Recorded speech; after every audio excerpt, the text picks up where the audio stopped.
আমার ফ্যামিলির কেউ নাই ভাই আমার ঘরের মধ্যে। আমার বাচ্চারা আমি একবার দেখছি, শুধু এয়ারপোর্টে আসি একবার দেখছি, আর কেউ নেই ভাই। আমি বিদেশ আমার ওয়াইফের সাথে আমি 1 মাস 10 দিন সংসার করছি ভাই। আমি রিলেশন করে বিয়ে করছি ভাই।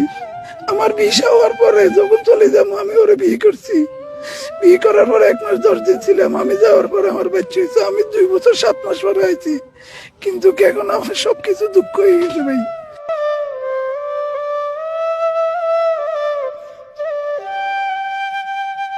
ছোট একটা জানালা ছিল, আমি বাইরেছি, বাইরের পরে আমি আমার মারে টান দিতেছি, আমার মা আমার নানুরে ধরে রাখছে, আসতেছে না।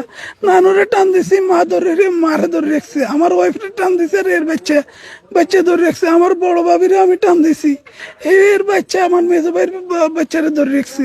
আর আমার মেজো ভাইয়ের ওয়াইফ কিভাবে আসছে আমি বলতে পারি না, আমি দেখি না এই কিভাবে বাইরে গেছে। তারপরে সবাই পানি নিছে, রাস্তার উপরে অনেক মানুষ ছিল ভাই। আমি ফা ধরছি, আসেন ভাই একটু নামেন, নামি একটু ধরেন। কেউ আসে না ভাই, কেউ আসে না। দুই আসো সবকিছু প্রেস করে আসে, কেন বাথরুম আছে, বলতেছে না লাগবে না। আমি নিজে গাড়ির থেকে নামি ওরে বলতেছি চা খাইবে না কফি খাইবে, ও বলতেছে কফি খাবো। আমি কফি নিয়ে দিছি, বাদাম নিছে একটা, পানি দিয়ে বলতেছি এটা দিয়ে মুখে ধুয়ে নাও। এই পানি দিয়ে মুখে ধুয়ে না, এর উপরে বলতেছে আস্তে আস্তে। এক হাতে চা খায়, এক হাতে স্টার্টিং, হেরাতে এক হাতে স্টার্ট দিছে গাড়ি।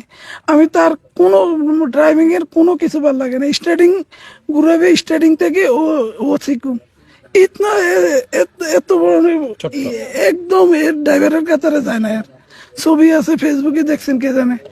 তারপরে সে বলতেছে না আমি আস্তে আস্তে যাবো, আস্তে আস্তে যাবো। তারপর সে এদের দিয়ে একটা রোড আছে, কি নাম জানি, মইফেল থেকে ঢুকছে বাঙ্গা, একদম বাঙ্গা রোড। ওই জায়গা দিয়ে একদম আস্তে আস্তে আস্তে আস্তে আমাদের বসুকপুরের রোড একটা আছে, ওইটা তুটি সুমনি বাজারতে আসছে। আর একটা গাড়ি একটা কিছু নাই রাস্তার মধ্যে, 120 100 টানতেছে। আমি বলতেছি আমরা চলিয়েছি, আস্তে যাও। আমার শ্বশুরও বলতেছে আস্তে যাও, বলতেছে সমস্যা নাই, অল্প করতে লাগবো। সে ওই জায়গা তো ঘুম যাইতেছে। আমার শ্বশুর বলতেছে তুমি বিয়ে করছো না, বিয়ে করলে এক হাতে কথা বলো তোমার ওয়াইফের সাথে, এক হাতে ড্রাইভিং করো, তাহলে আর ঘুমাইতো না। বললে না আমি বিয়ে করি নাই। তাহলে তোমার মারে ফোন দাও, আমার শ্বশুরের মার সাথে কথা বলো।